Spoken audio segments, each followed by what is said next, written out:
हरितालिका तीज एक पावन त्योहार है और इस वर्ष हरितालिका तीज 18 सितंबर दिन सोमवार को है। इस दिन सुहागिन महिलाएं अपने पति की लंबी उम्र के लिए निर्जला व्रत रखती हैं और फिर अगले दिन पूजा करने के बाद इस व्रत का पारण किया जाता है। वैसे तो साल में 4 तीज आती है, लेकिन उन सभी में हरितालिका तीज का सबसे अधिक महत्व माना जाता है। इस व्रत को कुंवारी लड़कियों द्वारा भी अच्छे वर की प्राप्ति के लिए रखा जाता है। उत्तर भारत के कई राज्यों में इस दिन मेहंदी लगाने और झूला झूलने की भी प्रथा है। इस त्योहार की रौनक विशेष तौर पर उत्तर प्रदेश के पूर्वांचल और बिहार में देखने को मिलती है। इस व्रत को निर्जला रखा जाता है और अगले दिन पूजन के पश्चात व्रत को खोला जाता है। हरितालिका तीज का व्रत सावन मास के शुक्ल पक्ष की तृतीया तिथि को रखा जाता है। यह सबसे कठिन व्रतों में से एक होता है। इसमें सुहागिन महिलाएं पति की लंबी आयु के लिए निर्जला व्रत रखती हैं। हरितालिका तीज पर गौरी शंकर की पूजा की जाती है। इस साल हरितालिका तीज का व्रत सोमवार 18 सितंबर 2023 प्रथम काल मुहूर्त सुबह 6:07 से 8:34 तक। तृतीया तिथि प्रारंभ 17 सितंबर 2023 पूर्वाह्न 11:08 पर। तृतीया तिथि समाप्त 18 सितंबर 2023 पूर्वाह्न 12:39 प्रातःकाल मुहूर्त 6:07 से 8:34 तक।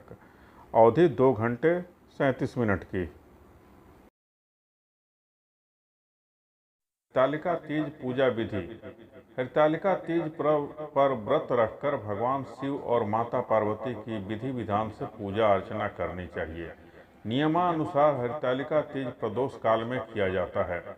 सुबह उठकर स्नान आदि के बाद भगवान शिव और माता पार्वती को साक्षी मानकर व्रत का संकल्प लें। तत्पश्चात पूजा स्थल को फूलों से सजाकर एक चौकी रखें और उस चौकी पर केले के पत्ते रखकर भगवान शंकर, माता पार्वती और भगवान गणेश की प्रतिमा स्थापित करें। इसके बाद देवताओं का आह्वान करते हुए भगवान शिव, माता पार्वती और भगवान गणेश का षोडशोपचार पूजन करें। सुहाग की पिटारी में सुहाग की सारी वस्तु रखकर माता पार्वती को चढ़ाना इस व्रत की मुख्य परंपरा है। इसमें शिव जी को धोती और अंगोछा चढ़ाया जाता है। यह सुहाग सामग्री सास के चरण स्पर्श करने के बाद ब्राह्मणी और ब्राह्मण को दान देना चाहिए। इस प्रकार पूजन के बाद कथा सुनें और रात्रि जागरण करें। आरती के बाद सुबह माता पार्वती को सिंदूर चढ़ाएं व ककड़ी हलवे का भोग लगाकर व्रत खोलें। दिन भर निर्जला व्रत रखें। सूर्यास्त के बाद प्रदोष काल में भगवान शिव और माता पार्वती की रेत से बनी मूर्ति को स्थापित कर पूजा करें। पूजा के दौरान सुहाग की सभी वस्तुओं को माता पार्वती को अर्पित करें। वह हरितालिका तीज की कथा सुने व आरती करें। हरितालिका व्रत कथा।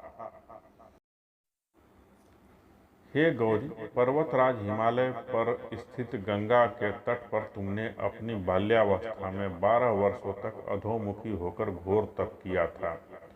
इतनी अवधि तुमने अन्न न खाकर पेड़ों के सूखे पत्ते चबाकर व्यतीत किए। माघ की विकराल शीतलता में तुमने निरंतर जल में प्रवेश करके तप किया। वैशाख की तपा देने वाली गर्मी में तुमने पंचाग्नि से अपने शरीर को तपाया। सावन की मूसलाधार वर्षा में खुले आसमान के नीचे बिना अन्न जल ग्रहण किए संयम व्यतीत करते किया। तुम्हारे पिता तुम्हारी कष्ट साध्य तपस्या को देखकर बड़े दुखी होते थे।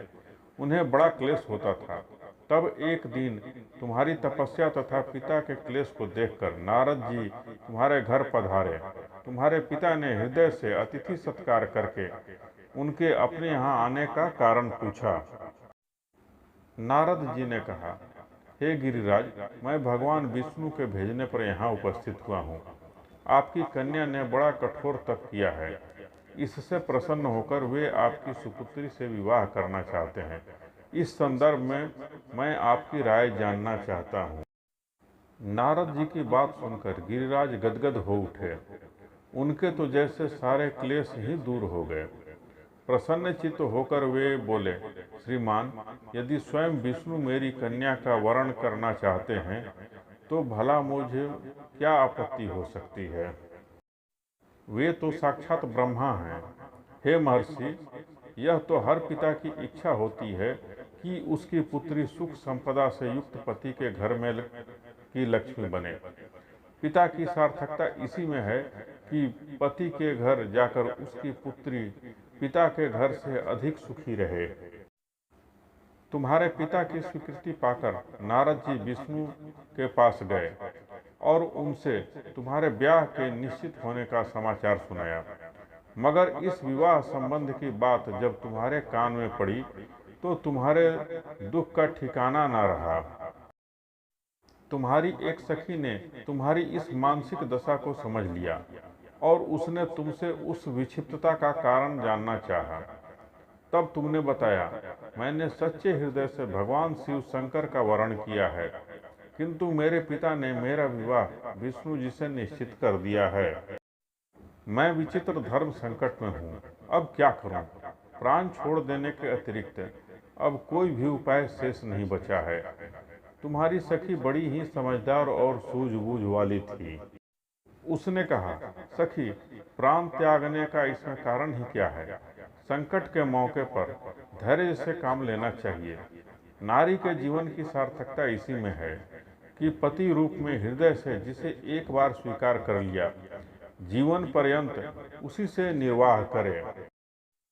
सच्ची आस्था और एक निष्ठा के समक्ष तो ईश्वर को भी समर्पण करना पड़ता है।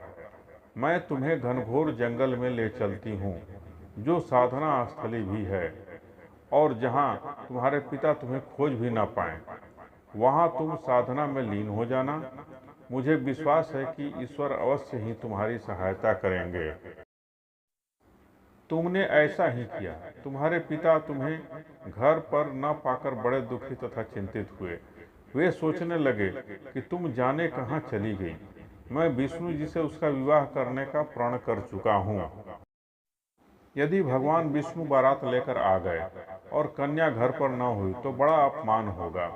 मैं तो कहीं मुंह दिखाने के योग्य भी नहीं रहूंगा। यही सब सोचकर गिरिराज ने जोर शोर से तुम्हारी खोज शुरू करवा दी। इधर तुम्हारी खोज होती रही और उधर तुम अपनी सखी के साथ नदी के तट पर एक गुफा में मेरी आराधना में लीन थी। भद्रपद के शुक्ल पक्ष तृतीया को हस्त नक्षत्र था। उस दिन तुमने रेत के शिवलिंग का निर्माण करके व्रत किया। रात भर मेरी स्तुति के गीत गाकर जागी। तुम्हारी इस कष्ट साध्य तपस्या के प्रभाव से मेरा आसन डोलने लगा। मेरी समाधि टूट गई। मैं तुरंत तुम्हारे समक्ष जा पहुंचा और तुम्हारी तपस्या से प्रसन्न होकर तुमसे वर मांगने के लिए कहा। तब अपनी तपस्या के फलस्वरूप मुझे अपने समक्ष पाकर तुमने कहा, मैं हृदय से आपको पति के रूप में वर्ण कर चुकी हूँ। यदि आप सचमुच मेरी तपस्या से प्रसन्न होकर आप यहाँ पधारे हैं तो मुझे अपनी अर्धांगिनी के रूप में स्वीकार कर लीजिए। तब मैं तथास्तु कहकर कैलाश पर्वत पर लौट आया। प्रातः होते ही तुमने पूजा की समस्त सामग्री को नदी में प्रवाहित करके अपनी सहेली सहित व्रत का पारण किया। उसी समय अपने मित्र, बंधु व दरबारियों सहित गिरिराज तुम्हें खोजते खोजते वहां आ पहुंचे और तुम्हारी इस कष्ट साध्य तपस्या का कारण तथा उद्देश्य पूछा।